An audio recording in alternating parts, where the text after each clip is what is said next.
Hi everyone, this is Sagar Shah and I have some big news for you. 17-year-old Nihal Sarin has beaten his first opponent who is a top 10 world player. Mamedyarov, world number 7, was playing against Nihal at the Bundesliga. Nihal was representing the team of Hamburger SK and he was playing on the top board of the team and he was up against Mamedyarov. And this is the first time that Nihal has beaten a top 10 player in classical chess. When it comes to rapid and blitz, he has of course beaten them, but this was a classical game. So let's have a look and see how Nihal was able to outwit such a strong player. The game started with e4, e5, knight to f3, knight c6, bishop c4, the Italian, bishop c5, c3, knight to f6, and here Nihal played d4. The other approach in this position is the more positional way to go with d3, but Nihal goes for more active d4, ed, and now if you take back cd in this position, then after bishop b4 check, the lines are somewhat tending towards equality here and black is able to equalize. So the line which has got the favor of top players in the world is e5 now. It's very important for black to know the next move, because if he doesn't, he can land up in a difficult situation. The move here, and which is kind of a knee-jerk reaction in this opening, when you push your pawn and the bishop is standing here, you can play the move d5. So this attacks the bishop. Now you play bishop to b5, knight e4, c takes d4. And here many players sort of confuse themselves with bishop b4 check, which is perhaps not the most accurate move, because after bd2 white keeps a small edge. The right move is bishop b6, keeping pressure on the d4 pawn. You will see that a lot of things revolve around this pawn in the game. Knight to c3, castles, and now very important move, which is bishop to e3. Sometimes some players castle here, and after bishop g4, black is doing very well.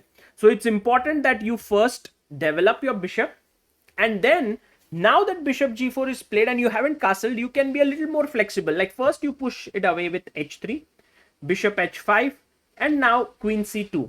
So the threat is clear. I want to take on e4, de, and queen e4. So that's clear.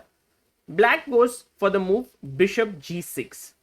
Well, if you were to play bishop f3 and spoil my structure, then after gf3, knight g5 and long castle, white is already going to have a dangerous attack in this position. So there's another way to play, which is knight c3, bc3. This has also been played before, but bishop g6 clearly is completely fine and main move.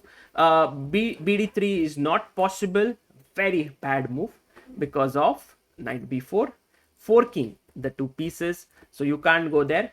And so the main move here is queen to b3, and you have some pressure on the d5 point. So here the natural move is knight e7. Suddenly the bishop is looking a little bit like, what am I doing there? But it'll come back. Castles, c6 attacking the bishop, and bishop to d3. There have been games in this position where black has played the tactical move knight d2, and then after takes, rook e1, bg6, knight a4, knight f5, knight f3. Once again, I would say the position is slightly better for white because of this pawn space, and this could be something that could have been played, but Mamedyarov preferred knight f5, and this is also the move that has been played by Magnus Carlsen against Wesley So before.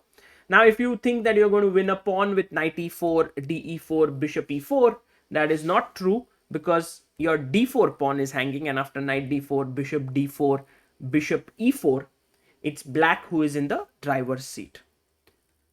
So you can't take it right now. Queen c2 was played, and take on c3, pawn takes c3, knight takes c3. So mass simplification happening here, and we come to a new position which is like this. Now if here black were not to be able to break with f6, then I would say that white is better, because white has space, his piece is well positioned, he has the half open b file, half open f file. But f6, Mamedyarov played it, and now Nihal decided to play c4. Believe it or not, this is the position between Wesley So and Carlsen that happened in their online chess in 2021. Here, Carlsen had played bishop c7, and in the end, the game had ended in Wesley's favor here. So Mamedyarov said, let me just improve upon Magnus's play and let me take on e5. So Nihal takes, queen d6. It's important not to rush here with c5, thinking you will win a piece. Why? Black to play. Take on c5 with the bishop, and then the knight is hanging. So that doesn't work. So he played rook takes, and rook f1. So Nihal is following Capablanca's famous quote when he said that a knight and a queen are much superior than a bishop and a queen. Now, it doesn't always happen, but in this particular position, it could be true. Firstly, Shah played queen to e6. And now you can look at the subtleties in this endgame. It's tremendous, and it's very nice to see how Nihal matches a top player in this. In fact, outdoes him. Pawn takes. And now if you take with the queen, then white gets to take with the pawn happen in the game. But queen takes, I want you to pause the video and think, why did Shah not play this? Because this is a very natural move.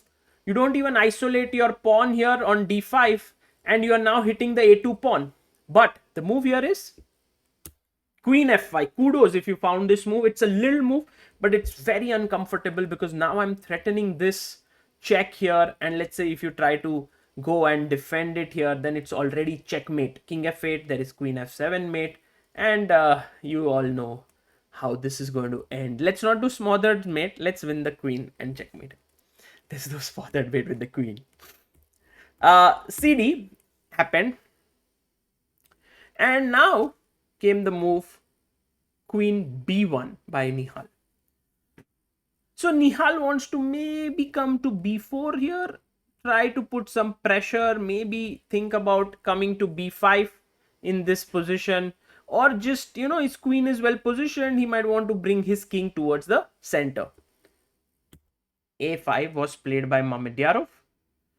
And now, like, let's say if you start to, you know, bring your king in, then already bishop to c7 is an idea. So let's say if I had gone bishop c7 here, then after queen takes b7, bishop takes e5, I have the intermediate move check, king f7, check, and then I will pick it up. So in a way, the move a5 is also preventing the fact that after taking on b7 and this, the a7 pawn won't be hanging in that line. Also, you want to just drop the bishop back to c7 now. So Nihal played king h1. Interesting move.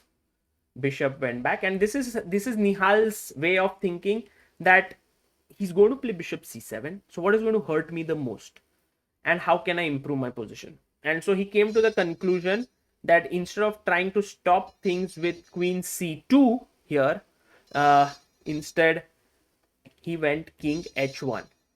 So bishop c7 was played, queen takes b7, bishop e5, d e5, queen e5, check, king f7, and queen takes a5 was played. And now you get the point of Nihal's deep move, that queen takes e3 is not a check, and queen d5, white is better in this endgame. So that's the reason why Shah had to go queen a1 check here, king h2, queen e5, king h1, queen a1. Okay, draw against the world number 7. Come on, Nihal, you want to draw? No, I want to play on. Nihal says, I'm a pawn up, I will fight. Check, king here, king e6. Imagine you kept giving checks, then I would come up closer when there are no more checks in the position. Let's say you go queen c1.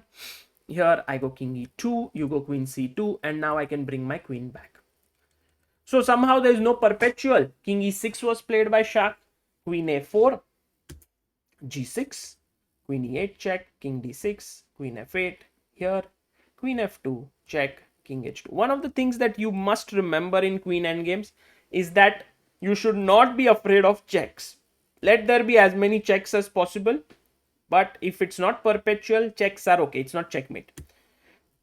King here, g5, and now it's important to play h5 to create the g4 square and h4 weakness, and this was looking pretty okay for Mamedyarov, this endgame.